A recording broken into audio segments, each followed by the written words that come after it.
I am in San Antonio, Texas at a work meeting. We are meeting with various partners from around the country. That is outside. I would go outside, but man, it is so loud right here. I had to sleep with the sound machine on last night. I asked one of our partners, like, hey, where's your wife? Who we typically will see here at these meetings. And he said, she's got to stay home with our daughter who just broke her arm. And I said, well, your daughter should have bought short-term care insurance. We're joking, of course, because we're in the insurance industry. Daughter's only 20, so she can't even buy it. But short-term care, people don't always think of it for things like a broken arm, right? They think of it as, oh my gosh, cancer, or just I have, some serious illness where I can't, bathe by myself, eat by myself, drive. So what's happening right now is his spouse has to stay home to drive the daughter, to bathe the daughter, to feed the daughter, to get her food ready, to dress her, things like that, because she broke her arm and no cast, just a sling, and it's a long haul. This happened to my neighbor. You might have heard me talk about this before.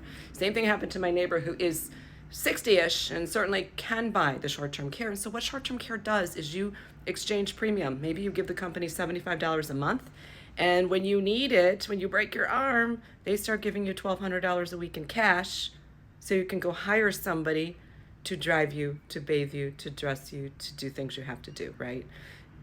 Of course, somebody's not there 24/7 unless you're hiring them 24/7, which is going to get outrageously expensive, but at least you have care coming in and can do those things for you. So maybe she could have gotten to the meeting, things continue on, right? So it's just, short-term care is such a great product for everybody that is essentially 40 plus is who can buy it. It is rather inexpensive. It can last your whole lifetime. It gives you up to $1,200, depends where you are. If you're in Texas, you can get up to $3,000.